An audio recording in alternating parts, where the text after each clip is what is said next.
तो सेवा करने के लिए पहले स्वामी के पास में रहना पड़ेगा। ऐसा नहीं कि हम रहते यहाँ पर भगवान की सेवा करेंगे बस। तो जब हमें भगवान की सेवा करनी होगी तो क्या करना पड़ेगा? पहले भगवान के साथ में, भगवान के पास में रहना, तभी ना सेवा करना। और उनको जानती कि मेरा जो कर्तव्य है वो सेवा करना है, और मैं अगर महल में रहूंगी और भगवान जा रहे हैं वन को, तो मैं सेवा कैसे करूँ? इसलिए पहले हमको समझना चाहिए कि हम सोचें कि घर में बैठ कर के भगवान की सेवा कर लेंगे, अपने रूम में ही सब भगवान की सेवा हो जाएगी, तो फिर आप माता सीता से सीख नहीं रहे हो, उनके मैसेज से सीखे नहीं कि अगर संकट भी है, विपत्ति भी है, तो भी हमें उस जगह को चुनना चाहिए जिस जगह पर भगवान हो। हमको उस जगह को चुनते हैं जहां पर सुविधाएं हैं। हम जीवन बिताने में वहां सेलेक्ट करते हैं जहां पे हमको लगता है कि मेट्रो हो, रेलवे स्टेशन हो, बस स्टैंड हो, एयरपोर्ट हो, गेट बंद कॉलोनी हो, अच्छी सोसाइटी हो, मार्केट हो, वहां रहेंगे हम। अच्छी जॉब मिले उस शहर में जाएंगे हम जीवन में डिसीजन लेते हैं संसार के भोगों की चीजों को देख करके। लेकिन भक्त कभी ऐसी जगह पे नहीं रहना चाहता। भगवान का सेवक ऐसी जगह पे नहीं जाना चाहता है। भगवान का भक्त ऐसी चीजें नहीं सेलेक्ट करेगा। सीता माता महल को पसंद नहीं कर रही है। महल को त्यागने के लिए उन्होंने एक सेकंड भी नहीं सोचा। उन्होंने जहां भगवान है हमको वहां रह जाना, जहां मेरे स्वामी है मुझे वहां जाना, मुझे वहां रहना। ये है गुण, ये है क्वालिटी। हम जब तक भगवान के साथ में, भगवान के पास में नहीं रहेंगे, भगवान हमको रखना चाहते हैं जिस हाल में हम उस हाल में न रह करके, भगवान हमको सेवा कराना चाहते हैं इस तरह, लेकिन हम उस तरह न करके हम अपनी इच्छाओं को पूरा करने के लिए अपनी सुविधाओं को ध्यान में रखते हुए जीवन जिएंगे और फिर कहेंगे कि भगवान कृपा करिए, भगवान हमारी सुनिए, भगवान दर्शन दीजिए, भगवान।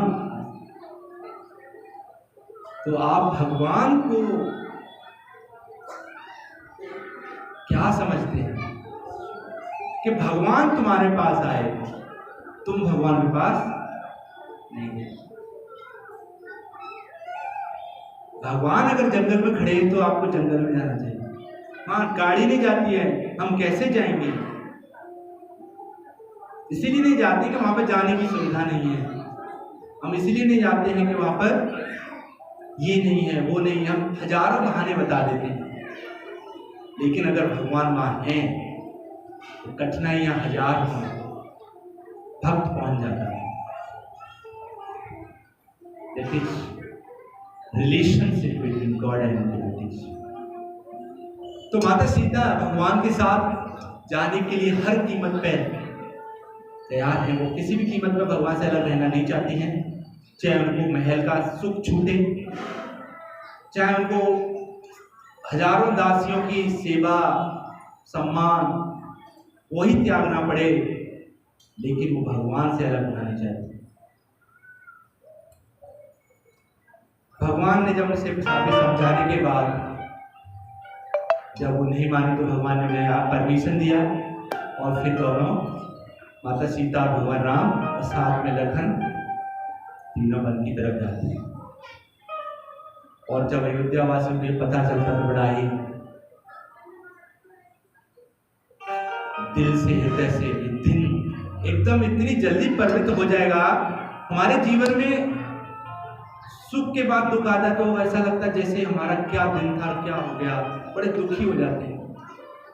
2-4 साल पहले हमारे पास पोस्ट पोजीशन नौकरी था, लेकिन आज थोड़ा नहीं रहा तो हम बड़े अपने आप को ऐसा दुखी और ऐसा बना लेते हैं। लेकिन भगवान राम के जीवन में, माता सीता के जीवन में ये परिवर्तन कुछ घंटों में आ गया। कुछ घंटों पहले भगवान राजा अभिषेक यानी माता सीता राजरानी पटरानी बनने वाली थी, राजा बनने वाले थे भगवान राम, और कुछ घंटों में उनको अपने सारे वस्त्र भी त्यागने पड़े और मुनि भेष में बिना चप्पलों के, बिना आभूषणों के वन को जाना पड़ा। अब इतना किसी के जीवन में परिवर्तन बताइए कैसे आप एक कुछ घंटों में आते। हमारे साथ अगर कोई 1 लाख की नौकरी मिले और फिर जीवन में छूट अचानक से चली जाए, हमको तो हारा जाएगा नहीं। हमारी नौकरी चली गई, हम तो अब बेरोजगार हो गए, हम तो सारा ये। लेकिन भगवान राम बड़ी पॉजिटिव इस चीज को, और भगवान ने कभी भी नहीं बोला, कभी भी नहीं ये बात को किसी से व्यक्त किया, कभी पिता से भी नहीं बोला कि पिताजी बन जाने के लिए जो मुझे बोला है, जो ये मुझे, इसमें मेरा दोष क्या है? मैं 14 बरस जो रह रहा हूं, या 14 बरस जो मैं जा रहा हूं, या 14 बरस जो काट गया, उसमें मेरा क्या दोष था? भगवान ने कभी, भगवान ने बड़ी प्रसन्नता के साथ इसको दिया। ये है भगवान राम। हमसे पिता अगर थोड़ा सा बोले तो हम 1000 क्वेश्चन कर देते हैं, हमको ऐसे क्यों किया, हम वैसे क्यों किया, ऐसे क्यों। लेकिन भगवान राम ने केवल पिता की आज्ञा का पालन किए, और सभी अयोध्यावासी भी बहुत दुखी थे, उनके पीछे पीछे चलने लगे, और उनके आंसू तो रुक ही नहीं थे। अपने को लेट गए रथ के आगे कि अब तुम जाओगे तो हमारे शरीर के ऊपर से आपका रथ निकलेगा, लेकिन हम नहीं जाएंगे। बड़ी मुश्किल से सुमंत जी ने व्यवस्था करके उनको हटा करके फिर भी पीछे पीछे जा रहे हैं, और क्या कह रहे हैं? मत जाओ, मत जाओ, मत जाओ मेरे राम, अयोध्या छोड़ के मत जाओ, मत जाओ। गाइए, मत जाओ, मत जाओ मेरे राम, अयोध्या छोड़ के मत जाओ।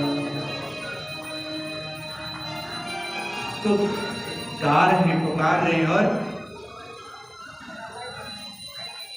रो रहे हैं, लेकिन भगवान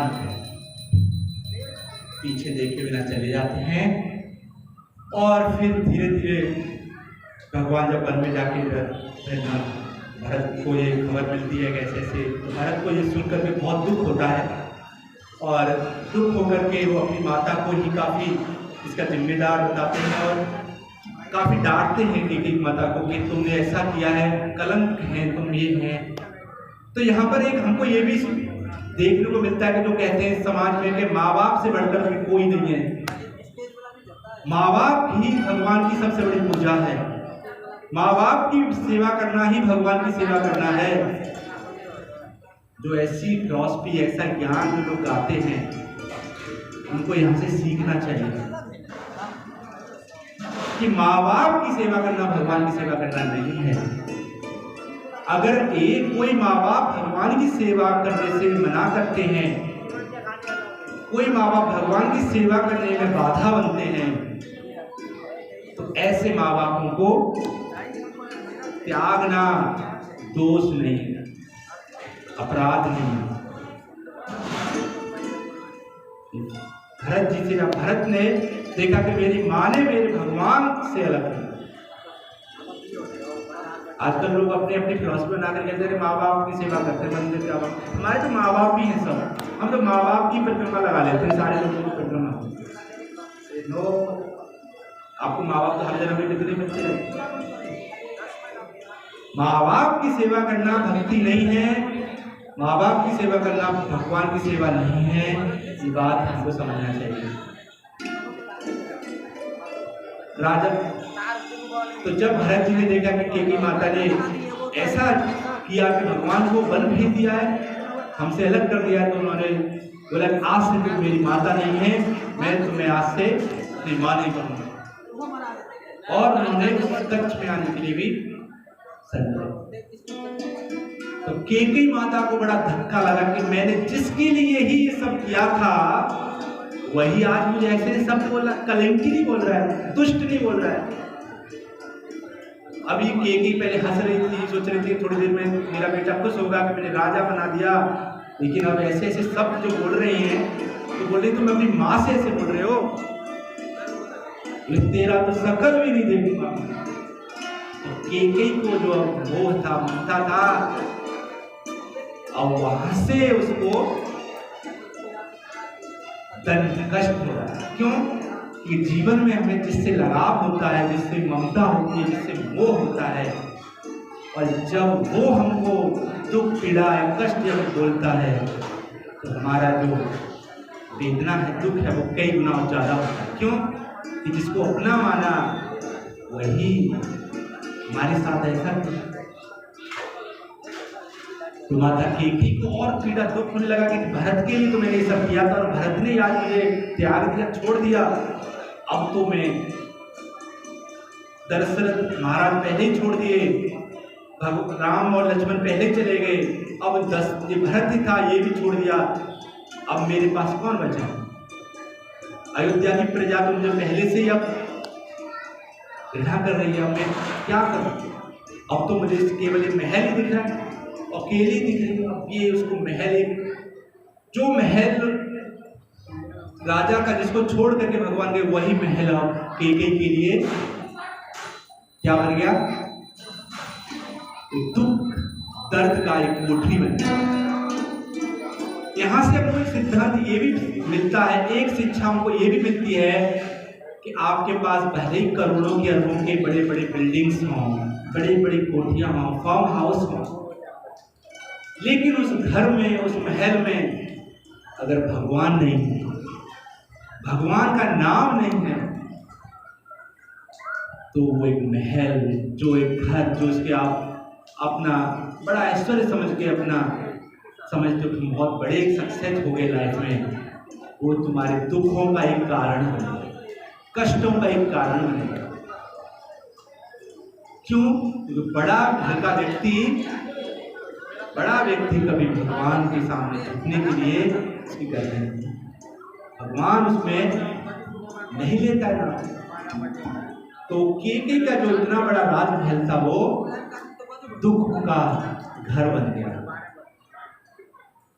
और भरत जी भगवान को बुलाने के लिए सभी मंत्रियों के साथ, सुमंत्र जी और बाकी के साथ वन में जाते हैं, और वहां जाकर के भगवान को बुलाने के लिए बोलते हैं कि चलिए भगवान, मेरी वजह से आपको कष्ट हुआ, मैं बड़ा दुर्भाग्यशाली हूँ, बड़ा अभागा हूँ कि मुझे ऐसी माता मिली। तो भगवान बोला कि केके का इसमें कोई दोष नहीं, माता केके का इसमें कोई दोष नहीं है। माता केके को वही दोषी ठहराएंगे जिनको सही गुरु से ज्ञान नहीं मिला। भगवान माता केके को भी दोष नहीं। और राजा बनाने के लिए भरत जी प्रार्थना करने लगे, लेकिन भगवान राम बोले कि नहीं, मैं वचनबद्ध हूं, मैं पिता के वचन का पालन करने के लिए आया हूं, मुझे 14 वर्ष तक वनवास करना होगा। तो केकी माता को भी अब बोली कि नहीं, वो वचन मैंने मांगा था, मैं अपने वचन को वापस लेती हूँ। और ये सब बातें अपने बहुत डिटेल में करती हैं, क्योंकि केकी माता को अपना गलती का भी पश्चाताप हो रहा है। तो भगवान कहते कि नहीं, पिता ने मुझे वचन, पिता ने आज्ञा दी है, तो पिता की आज्ञा पूरा करने के लिए ही मैं। तो दोनों ही भरत और भगवान राम अपनी अपनी जिद पर अड़े हैं। भगवान राम जाना नहीं चाहते और भरत जी उनको ले जाने के लिए ही अरे बोले कि मैं वापस खाली हाथ नहीं जाऊंगा। अब फैसला कौन करेगा, निर्णय कौन करेगा कि क्या करना चाहिए? तो राजा बनाने के लिए भरत जी वशिष्ठ जी को भी साथ में लाए थे, क्योंकि जानते थे कि भरत कि भगवान मेरी बात को नहीं मानेंगे। पर क्यों? क्योंकि मैं छोटा भी हूं, इसलिए वो वशिष्ठ जी को भी साथ में लाए और राजा जनक भी आए। तो जब वशिष्ठ जी ने देखा कि दोनों भाई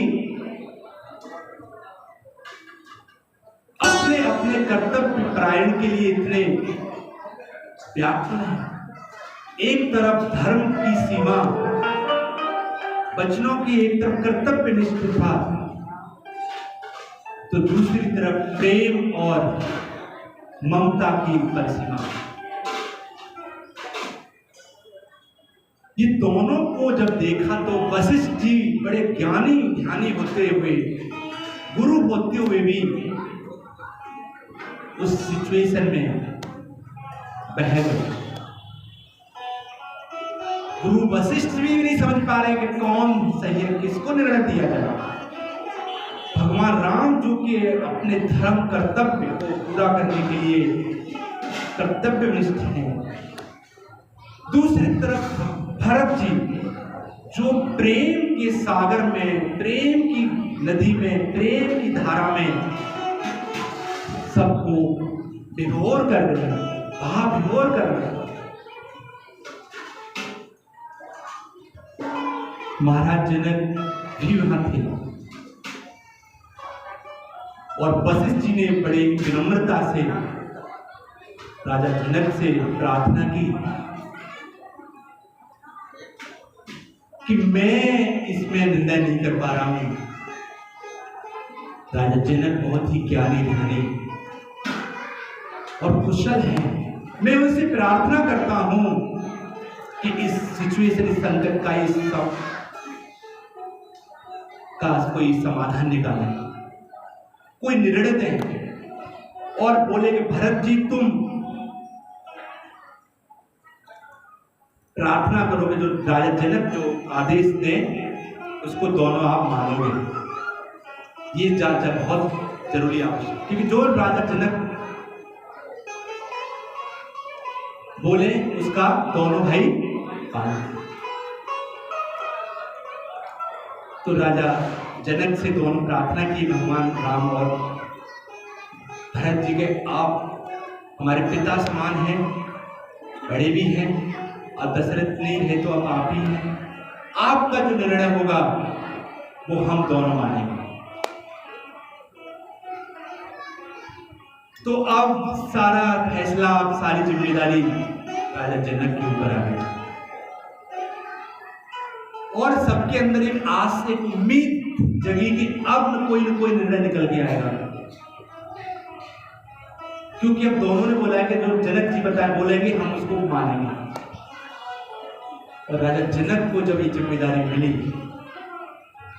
तो राजा जनक इस जिम्मेदारी को, जो बड़ी जिम्मेदारी होती है, तो उतना ही बड़ा दायित्व बनता है कि फैसला सुनाया जाए, उसको बड़े ही सोच के समझ के क्या बताया जाए। तो राजा जनक भी बड़े ही कुशलता से बोलते हैं कि हे द्वारकावासियों, हे माता, हे गुरुजनों, अभी ये जो दृश्य है, ये जो अभी अयोध्या पे जो संकट आया है, जो अभी जो असमंजस की स्थिति है, इसमें बड़े बड़े ज्ञानी ध्यानी देवी देवता सभी लोग इस दोनों भाई को इस प्रेम और कर्तव्य निष्ठ में बह गए। एक तरफ भगवान राम जो कि धर्म का पालन करने के लिए कर्तव्यनिष्ठ है, और दूसरी तरफ भरत। तो उन्होंने अपने फैसले में सुनाया कि धर्म जो है वो शक्ति है, वो बल है जिस पर के पूरी पृथ्वी टिकी हुई। इस पृथ्वी को अगर कोई साधे हुए बचाए हुए है तो वो है धर्म।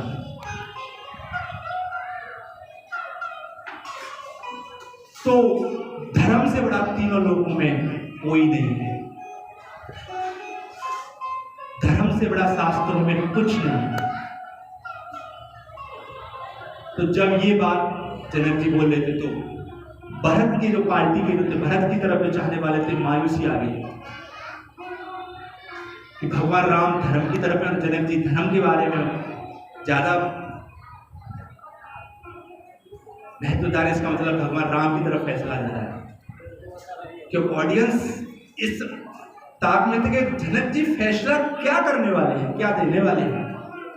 तो उनकी बातों से लोग पहले समझते थे, जब देखा कि धर्म ज्यादा, अब जनक जी बोल रहे हैं कि धर्म से बड़ा संसार में तीनों लोगों में कोई चीज नहीं है, शास्त्रों में भी धर्म से बड़ा कोई नहीं है, और अगर धर्म की वजह से पूरी पृथ्वी तो इसका मतलब भगवान राम का जो टीम है वो जीत गई, भगवान राम विजय।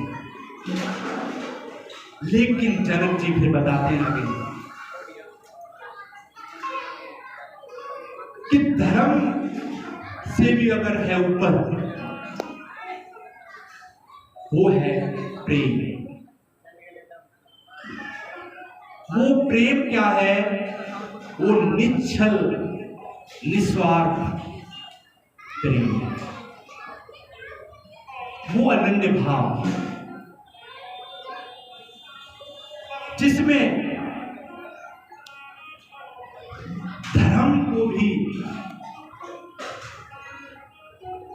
धर्मात्मा छोड़ सकते, त्याग सकते, क्योंकि उस प्रेम में वो शक्ति होती है, क्योंकि उसमें वो निष्कर्षता होती है, निस्वार्थ होता है कि वो सारे बंधन को, सारे नियमों को भी तोड़ देता है। वो शक्ति होती है उस प्रेम में, क्योंकि भरत का जो प्रेम है वो निष्कपट है, निश्चल है, निस्वार्थ है। इसलिए धर्म से भी ऊपर, धर्म से भी ऊपर भरत है, उसका निस्वार्थ प्रेम। और जब अयोध्यावासी ने सुना तो उनके मन में बड़ी एक आस, उम्मीद और एक रोशनी की किरण जैसे आती है, वो आई के भरत महाराज का जो प्रेम अगर विजय हो रहा है तो यहाँ पर भरत जो जो चाहते हैं वो होगा। तो राजा जनक से फैसला पूरा सुनाया कि जो प्रेम करता है उसका भी एक नियम होता है, प्रेम के अंदर भी एक नियम है। अब चेहरे पर और थोड़ा सा चिंता है कि अब नियम क्या है, प्रेम में क्या नियम है, प्रेम में क्या चीज इंपोर्टेंट है।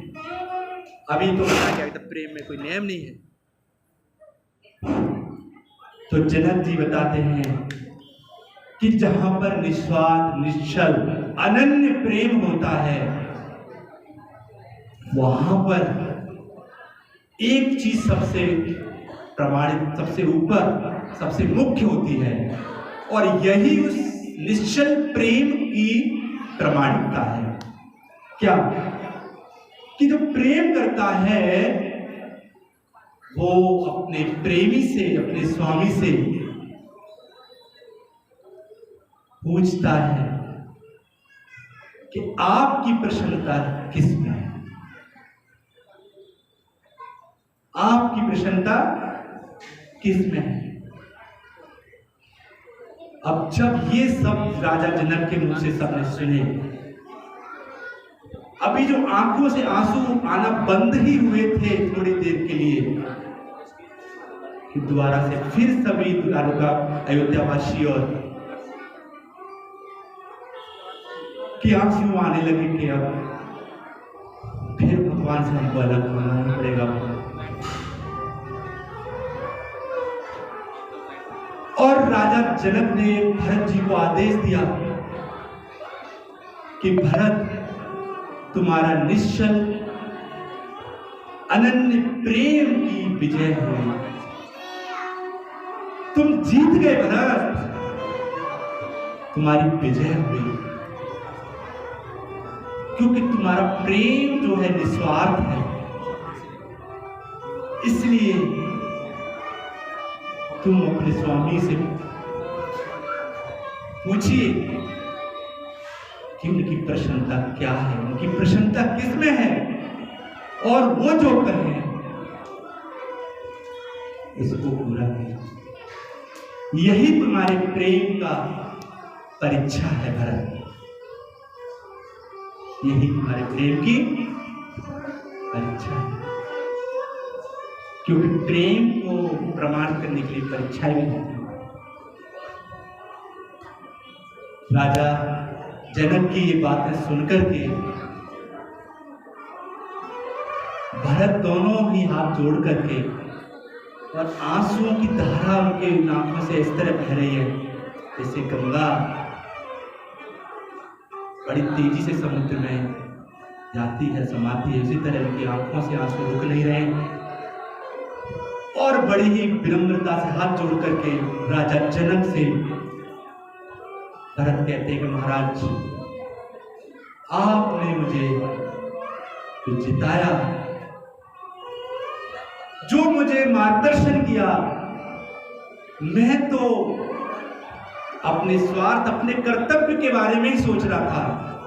मैं सोच रहा था कि मैं अधर्मी हूं, अपने लिए सोच रहा था, मेरा कर्तव्य है, मेरा ये है, मैं हूं, मैं तो इसमें सोच रहा था। लेकिन जीवन भर मैं इसका पर ऋणी रहूंगा।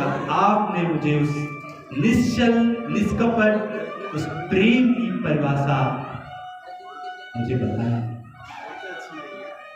मुझे स्वार्थ सा लग रहा था कि कहीं मैं प्रेम करता हूं, लेकिन मुझे उसमें ज्यादा अपना कर्तव्य और अपना कर्तव्य समझ के मैं अब तक हट कर रहा था।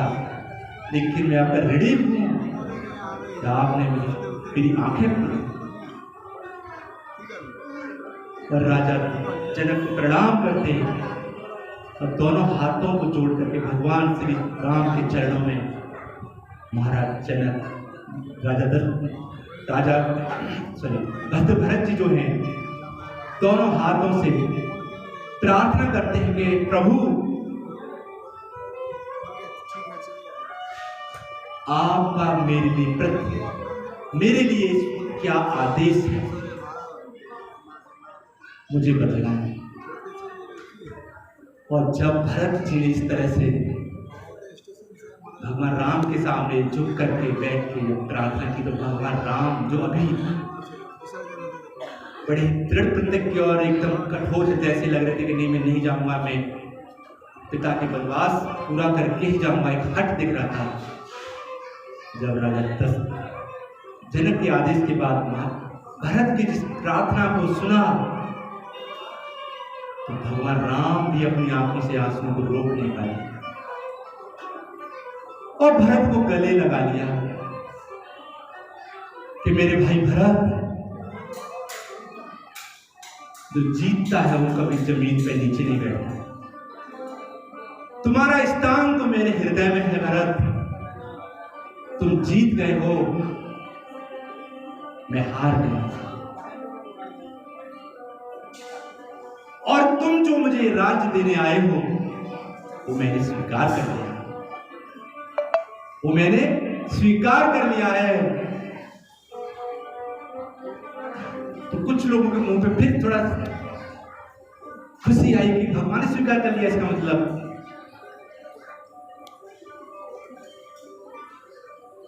लेकिन बोले कि 14 साल तक इस मेरे राज्य की देखभाल आप करोगे, ये मैं तुम्हें धरोहर के रूप में देता हूं।